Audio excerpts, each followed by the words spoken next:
বোঝার আগেই আমি ব্যাপারটা দেখি। আমার বোন মায়ের বসার ঘরের মাঝখানে ছবি তোলার জন্য ঝালানো ভালো বাতিটার নিচে দাঁড়িয়ে আছে, আর ওর পরনে আমার পোশাকটা।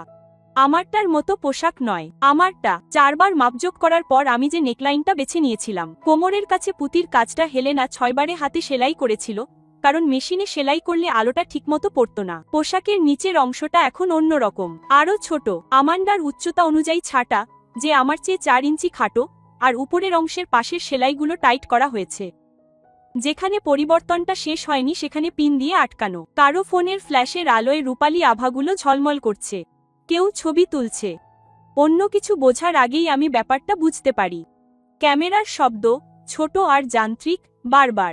এক মুহূর্তের জন্য আমার রাগ হয় না। আমার মনে হয় আমি যেন নিজের মুখের একটা ছবির দিকে তাকিয়ে আছি, যার ওপর অন্য কারো মুখের ছাপ এঁকে দেওয়া হয়েছে। আমার মস্তিষ্ক বারবার ছবিটাকে চেনা কোনো রূপে মেলানোর চেষ্টা করে, কিন্তু পারে না। ওই পোশাকটার পেছনে আমি 5 মাস কাটিয়েছি, কেনাকাটা করতে নয়, বরং হেলেনা ভস নামের এক ডিজাইনারের সাথে মিলে ওটা তৈরি করতে। তিনি একটা সরু অ্যাটেলিয়ারে কাজ করেন, যার দরজায় কোনো সাইনবোর্ড নেই, কারণ তার সেটার প্রয়োজনই নেই। আমার পরিবারের কেউ একটাও ফিটিংয়ের সময় আসেনি।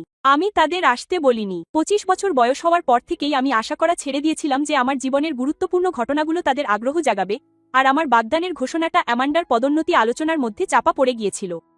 পোশাকটার দাম ছিল $31,985।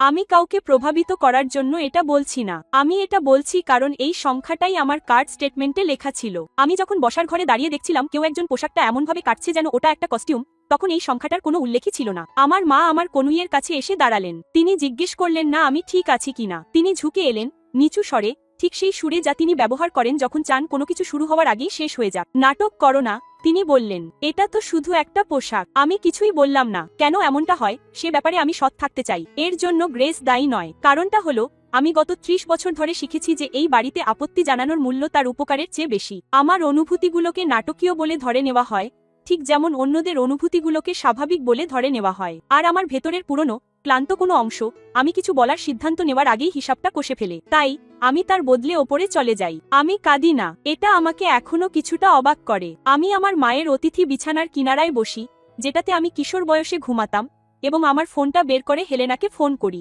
সে দ্বিতীয় রিংয়েই ফোনটা ধরে, যেমনটা সে সবসময় করে, এবং আমি তাকে বলি কি ঘটেছে। পোশাকের কাটা আঁচল, বডিসটা ছোট করে নেওয়া, পিনগুলো, ক্যামেরাগুলো। তার দিক থেকে একটা নীরবতা নেমে আসে যা আমি সঙ্গে সঙ্গে চিনতে পারি, কারণ এটা ঠিক সেই নীরবতা যা কয়েক মাস আগে ব্যাংকার রিচার্ডের ক্ষেত্রেও ছিল, অন্য একটা গল্পে যা এই গল্পটা নয়। এই নীরবতাটা হলো সেই ব্যক্তির নীরবতা যে বুঝতে পারছে যে একটি পরিবারের ঘটনার বিবরণ ভেঙে পড়ার কারণ সে নিজেই হতে চলেছে। আপনি তো অ্যাটেলিয়ার চুক্তিতে সই করেছেন, সে বলে, কোনো প্রশ্নই ওঠে না। আমার মনে আছে, উদ্ধৃতি চিহ্ন, তারপর আপনার অল্টারেশন ক্লজটার কথা মনে পড়ে। কোনো তৃতীয় পক্ষ পোশাকটি স্পর্শ করতে পারবে না। যদি আমাদের স্টুডিওর বাইরে এটি অল্টার করা হয়, তাহলে কনস্ট্রাকশন ওয়ারেন্টি বাতিল হয়ে যাবে এবং আমি 6 সপ্তাহের কম সময়ের মধ্যে এটি ঠিক করে দেওয়ার কোনো নিশ্চয়তা দিতে পারবো না। উদ্ধৃতি চিহ্ন, একটু বিরতি, আপনার বিয়ে আর 11 দিন পর। আমি ঠিক আছে বলে ফোনটা রেখে দিই, এবং আমি আরও কিছুক্ষণ সেখানেই বসে থাকি, কারণ কোনো কিছু সত্যি বলে জানা আর সেটা সত্যি বলে অনুভব করা দুটো ভিন্ন গতি। প্রায় 40 মিনিট পর ফোন আসা শুরু হয়। প্রথমে আমার মা, তারপর অ্যামান্ডা, তারপর আবার আমার মা। একটি মেসেজের ব্যাকগ্রাউন্ডে তাদের কণ্ঠস্বর একে অপরের উপর দিয়ে ভেসে আসছে, যেটা আমি সরাসরি ধরি না। পরে আমি জানতে পারি কেউ একজন, সেটা অ্যামান্ডা ছিল, জরুরি সমাধানের ব্যবস্থা করার জন্য আতঙ্কিত হয়ে সরাসরি হেলেনাকে ফোন করে জানতে চেয়েছে যে বিয়ের আগে অ্যাটেলিয়ার অল্টারেশনগুলো ঠিক করে দিতে পারবে কিনা। হেলেনা তাকে না বলে দেয়, রূঢ়ভাবে নয়, শুধু বাস্তবিকভাবে। চুক্তিটি হস্তান্তরযোগ্য নয়, ওয়ারেন্টি বাতিল, আর যা হয়ে গেছে তা বাকি থাকা সময়ের মধ্যে আর আগের অবস্থায় ফেরানো যাবে না। তার নিজের হাতে তো নয়, কারণ একমাত্র সেই হাতি এর আসল গঠনটা জানত। অন্য কেউ হয়তো এটা জোড়াতালি দিতে পারত, কিন্তু সেটা আর আসল পোশাকটা থাকতো না। সেটা হতো পোশাকটারই এমন একটা সংস্করণ যার কাটার কথা মনে আছে। আমি যখন নিচে ফিরে আসি, পার্টিটা তখন একদম চুপ হয়ে গেছে।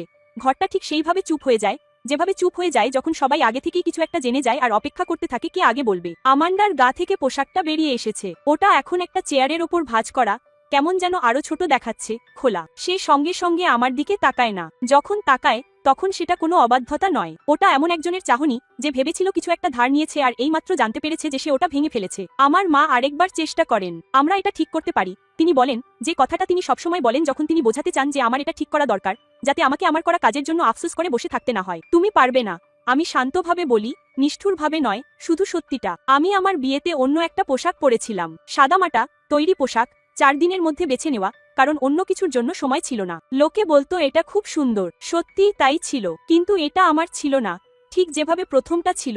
আর এই শূন্যতা আমি এমন কাউকে বোঝাতে পারি না যে পোশাককে শুধু কাপড় বলেই মনে করে। আমার মা অবশেষে ক্ষমা চাইলেন, তার সেই ভাবলেশহীন ভঙ্গিতে। দুঃখ এই যে ঘটনাটা ঘটেছে, কিন্তু তিনি যে এর কারণ তার জন্য নয়। এই ধরনের ক্ষমার জবাবে কি করতে হয় তা আমি জানি না, আদৌ কোনোদিন জানবো কি না তাও জানি না। আসল পোশাকটা এখনো আমার কাছে আছে, ওটা আমার আলমারির ভেতরে একটা গার্মেন্ট ব্যাগে রাখা, নিচের আঁচল ছোট করা, বডিসটা মাঝপথে পিন দিয়ে আটকানো, চিরদিনের জন্য অসম্পূর্ণ। আমি এখনো ঠিক করিনি যে এটাকে মেরামত করে অন্য কিছু বানাবো, নাকি যেমন আছে তেমনই রেখে দেব।